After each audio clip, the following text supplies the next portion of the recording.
Elowen Vale had learned that when a crowd mocks someone for living quietly, they're often protecting their own fear of being ordinary. At 35, with a rented room and hands that never stopped working, she'd become Graymarsh's favorite target.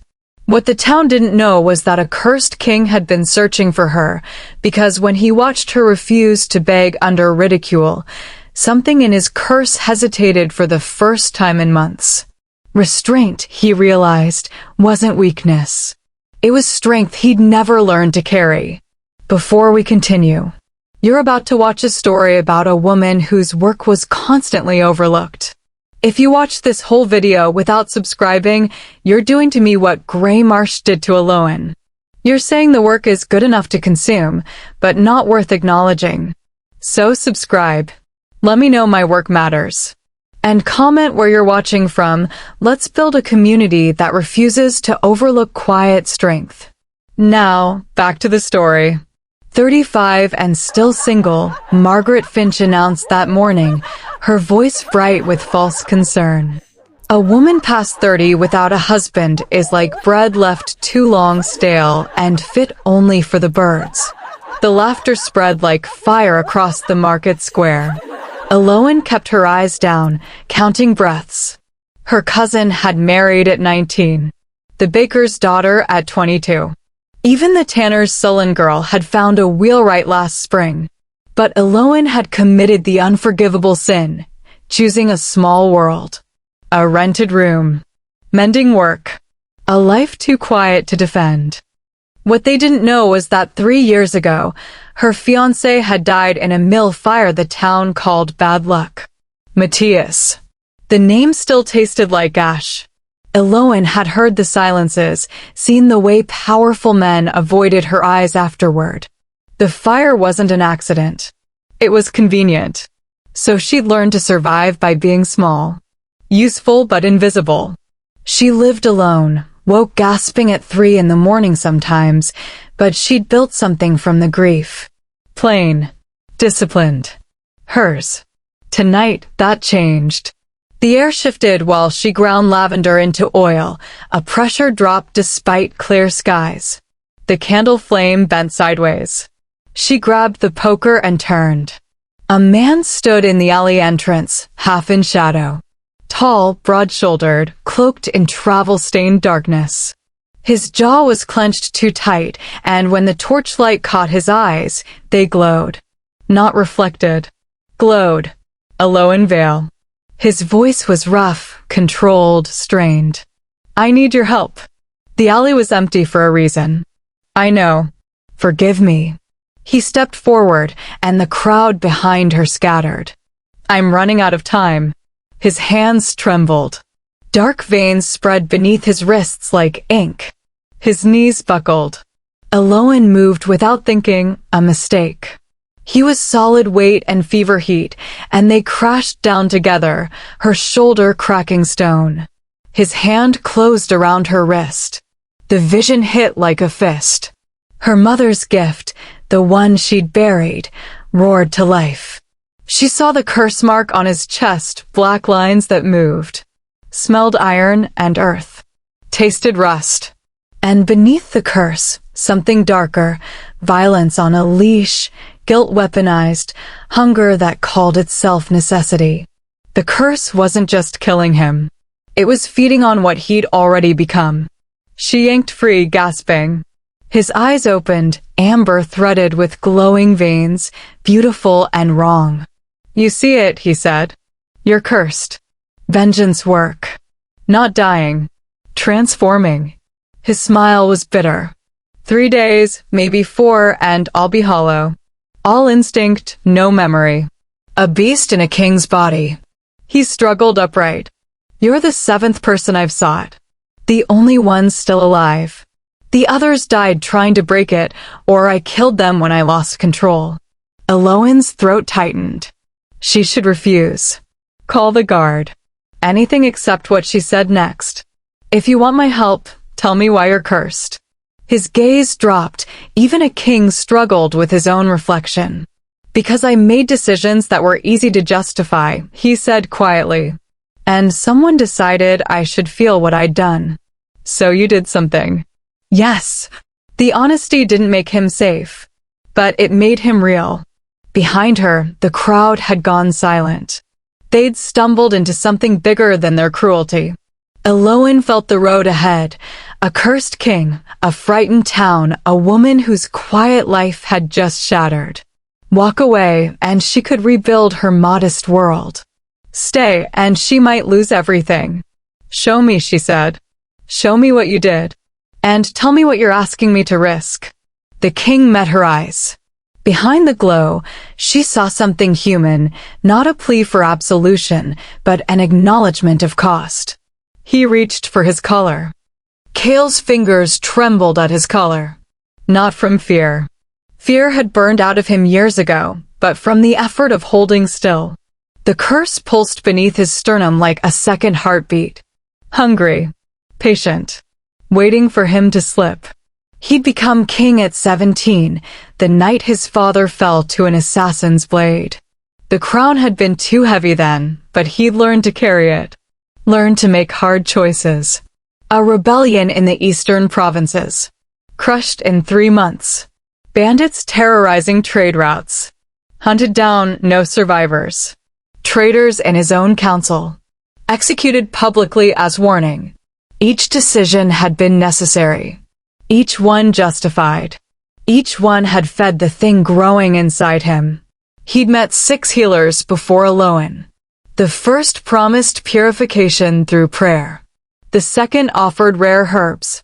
The third, a noble woman, suggested marriage might gentle him. The fourth tried binding spells. The fifth fled after one night. The sixth died when Cale's control slipped during the ritual. None had challenged him.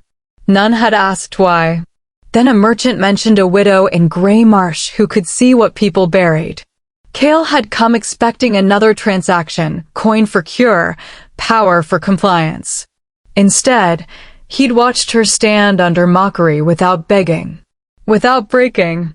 The curse had hesitated, like a predator confused by prey that wouldn't run. Restraint. The thing he'd never learned. I need to speak with you, Cale said, his voice steadier than his hands. Away from them. Elowen's joy tightened. She glanced at the crowd. Already whispering, already weaving scandal from silence. If I go with you, she said quietly, they'll make me pay for it. I know. He didn't soften it. I'm asking anyway. Her eyes searched his face. Not for promises. For honesty. Finally, she nodded. The crowd held its breath as she stepped toward him. They'd rewrite this by morning. The modest woman and the dangerous stranger. But Cale had stopped lying to himself months ago. Power that couldn't tolerate truth ate itself from the inside out. He already knew. They walked to the edge of the square, where torchlight thinned and shadows offered mercy. Elowen kept her arms crossed, her posture guarded. You said you can see inside people, Cale began. How? My mother's gift. Passed down. She didn't elaborate. Why does it matter? Because the curse feeds on something already in me. He pressed a hand to his chest. Violence I justified. Cruelty I called necessary. Every time I chose efficiency over empathy, it grew stronger. So you made yourself into this? Yes. She studied him with clinical detachment. And now you want absolution? No. His voice was firm. I want time. 3 days to set things right before I lose myself completely. Elowen's joy tightened. 3 years ago, my fiancé died in a mill fire. They called it bad luck. Faulty timber. Her tone sharpened. But the mill owner wanted his land. The magistrate owed that owner favors. So the investigation closed in a week, and I learned something. What? That powerful men bury truths that inconvenience them. She met his eyes without flinching. You said you justified harm. Who decided what was necessary? You. Who paid the cost? Others. Cale felt the curse pulse, but differently now. Not feeding, listening. You're right, he said. I know I am. No triumph in her voice. Just fact. That's why I stayed small. Useful but invisible. Survival strategy, not weakness. Cale looked at her, truly looked, and understood. Modesty wasn't ignorance. It was armor. The mockery you face, he said slowly. It's not random, is it? Elowen's expression flickered. What do you mean? Someone benefits from keeping you quiet, from making you too ashamed to ask questions about that fire. Her breath caught. I'll listen to what you have to say, she said carefully. But I'm not promising to help you. Fair enough. For the first time in months, Cale faced his past without a crown to hide behind. Graymarsh needed Elowen small. Not because she'd done anything wrong, but because her existence asked uncomfortable questions. Over the next 2 days, she pieced it together. The mill owner who'd profited from Matthias's death had a brother on the town council. The magistrate who'd closed the investigation had received a new roof that same month. Margaret Finch's husband worked the expanded mill now, on land that used to belong to Matthias's family. Mockery wasn't cruelty. It was maintenance. Keep Elowen ashamed, keep her quiet, keep the past buried. Cale's presence shattered that carefully built silence. Strangers didn't come to Graymarsh wearing crowns beneath cloaks. Power didn't walk their streets asking questions. The rumors escalated fast. Elowen had bewitched him, seduced him, lied to him. Anything to reclaim control of a narrative slipping from their grasp. She's always been odd, Margaret told a growing crowd in the square. Living alone like that. Who knows what she practices in that room? Cale stood in the shadow of the baker's shed, listening. His hands clenched. The curse surged hot beneath his ribs, whispering solutions. Silence them. They're cowards. One word from you and they'd scatter like rats. It would be easy. It would be justified. Don't. Elowen's voice came from behind him, quiet and sharp. He turned. She held a basket of mending, her face calm. They're protecting a lie, Cale said, his voice strained. I know. And if you silence them with force, you'll prove the curse right. She stepped closer. Violence as necessity. Authority without empathy. That's what feeds it. The curse howled. Cale's vision darkened at the edges. Breathe, Elowen commanded. You chose honesty 2 days ago. Choose it again now. Cale's jaw ached from clenching. Slowly, deliberately, he stepped back from the square. The curse didn't quiet.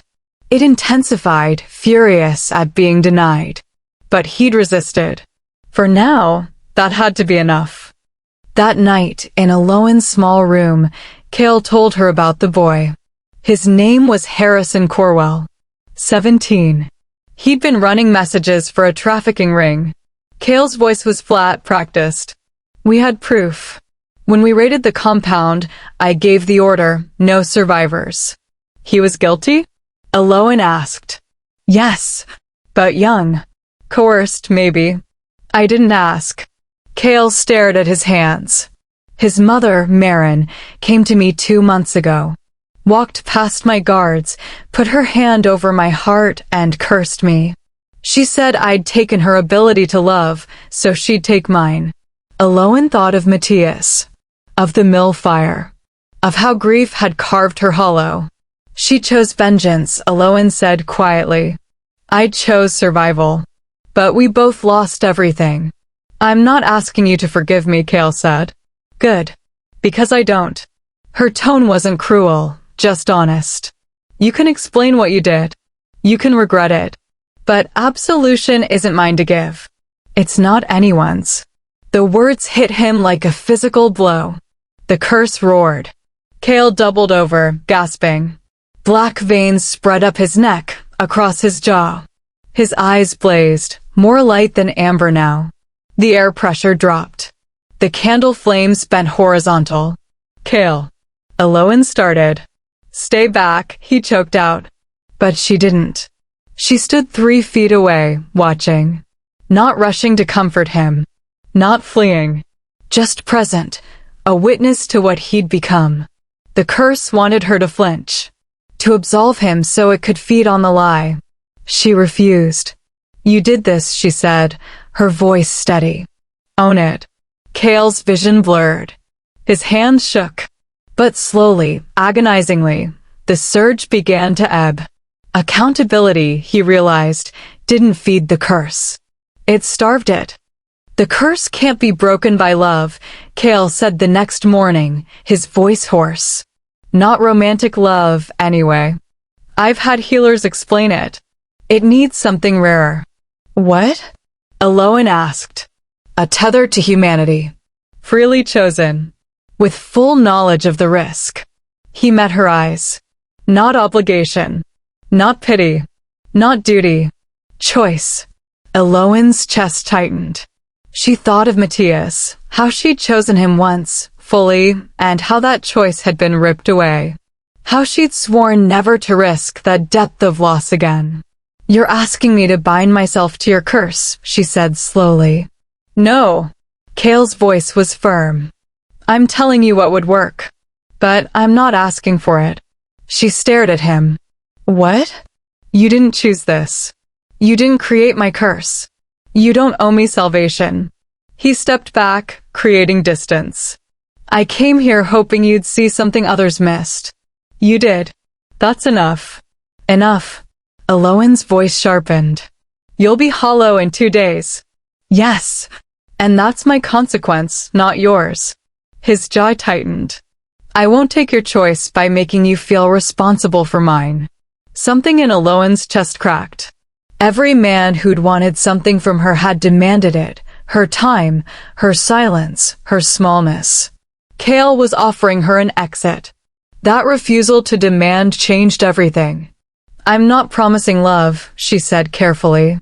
"I'm not even promising I'll succeed. I know. But I'll stay.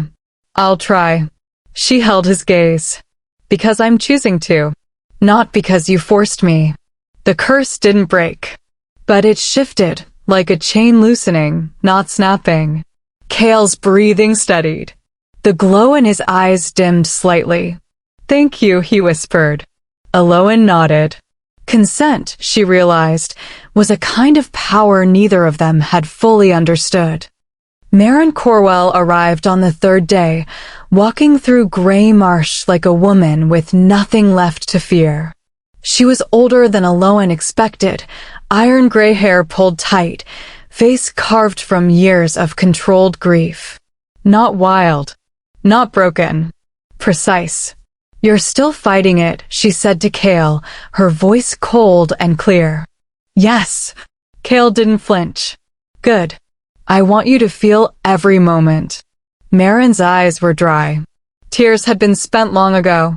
"My son was 17. Guilty, yes. But not beyond mercy. You didn't even ask his age before you gave the order." "No," Cale said. "I didn't." Elowen stepped forward. "I lost someone too. To powerful men who buried the truth." She met Maren's gaze without softness. "I chose survival. You chose vengeance. Neither brought them back." "Vengeance gave me purpose," Maren said. "And what happens when it's done?" Elowen's voice was steady. "Does grief end? Or do you just carry it alone?" Maren's jaw tightened. She looked at Cale. "You want me to lift this?" "No." Cale's voice was quiet. "I want to accept what I deserve. Let the curse mark me. Permanently. I'll carry it as reminder." "You choose that?" Maren asked, surprise flickering across her face. "Yes." Silence stretched between them. 2 kinds of grief, 2 kinds of choice. "The curse will scar," Maren said finally. "You'll feel the weight of every decision. Every life you take without questioning. It won't kill you, but it won't let you forget." "Good," Cale said. Maren's hand trembled slightly as she reached for him. She spoke words in the old tongue, not breaking the curse, but transforming it. The glow in Cale's eyes dimmed. Black lines settled into his skin like permanent ink. Justice without mercy, Elowen understood, only reproduces harm. But mercy without accountability reproduces nothing at all. Cale returned to the North March with the curse scar visible on his neck, a deliberate choice. He removed 3 council members who'd profited from silence. Investigations reopened into cases he'd closed too quickly. Reforms moved slowly, publicly, with explanations rather than edicts. His court hated it. Transparency was uncomfortable. Accountability was expensive. But Cale had learned power that couldn't tolerate truth would corrode from within. In Graymarsh, Elowen faced a different reckoning. "She thinks she's better than us now," Margaret Finch said loudly in the market square. Caught herself a king with her quiet little act. Others joined in, rewriting the narrative. Elowen's modest life became calculation, her restraint manipulation, her survival strategy proof of ambition. When Cale returned 3 weeks later, the town braced for punishment. Instead, he spoke plainly. "Elowen Vale saw what I'd become and refused to lie about it. That's not seduction. That's courage." He looked at the crowd. "She chose to help me when she owed me nothing. I'm choosing her now. As partner, not possession." The word partner landed like a stone in still water. The baker's wife whispered scandal. The mill owner's brother muttered protest. But others, the fisherman whose nets Elowen mended, the widow she'd helped through fever, began to shift. Margaret Finch opened her mouth, then closed it. The social hierarchy buckled, resisted, then slowly bent. 2 months later, when Cale appointed Elowen as advisor on justice reform, the resistance was quieter. Not gone, change was never that clean, but adjusting. Ethical leadership, Cale learned, cost comfort. But comfort built on buried truths wasn't stability. It was a rot that eventually collapsed under its own weight. 3 years later, Elowen still lived in a rented room above the baker's shed. She'd been offered estates, titles, wealth. She'd refused them all. Her life remained modest, mending work in the mornings, advising Cale on reform policy in the afternoons, returning home to a single candle and a window facing east. The difference was that modesty was no longer mistaken for failure. Cale bore the curse scar openly, a dark line visible at his collar. It pulsed faintly when he made decisions too quickly, a reminder to pause, to question, to feel the weight. Not punishment. Memory. On a spring market day, Elowen walked through the square with her basket. Margaret Finch was there, older now, quieter. She nodded as Elowen passed. No mockery. No false concern. Just acknowledgement. A young woman, new to Graymarsh, living alone, working as a scribe, stood near the fountain, shoulders hunched against whispers. Elowen recognized the posture. The careful invisibility. She stopped. "You're the new scribe," she said. The woman looked up, startled. "Yes, ma'am." "Good work is often quiet," Elowen said simply. "Don't let them convince you it's small." The woman's eyes widened. She nodded. Elowen continued through the market. The town had changed, not because a king commanded it, but because one woman had refused to perform shame. That refusal had created space for others to stand upright too. Societies evolve slowly. They resist. They cling to hierarchies that feel stable even when rotting underneath. But they do change. When someone decides quiet strength deserves recognition. When someone chooses accountability over comfort. When someone sees what's been overlooked and refuses to look away. Elowen returned home as the sun set, her modest world intact. What holds everything together is rarely loud. But it's always there, working. Sometimes the strongest people are the ones nobody notices. The ones who survive quietly, without spectacle, without breaking. Elowen didn't need a crown to change a kingdom. She just needed to refuse to be small. If this story resonated with you, if you believe quiet strength deserves to be seen, subscribe for more stories about characters who rewrite power from the ground up. Because the best revolutions start with one person who refuses to perform shame. See you in the next story.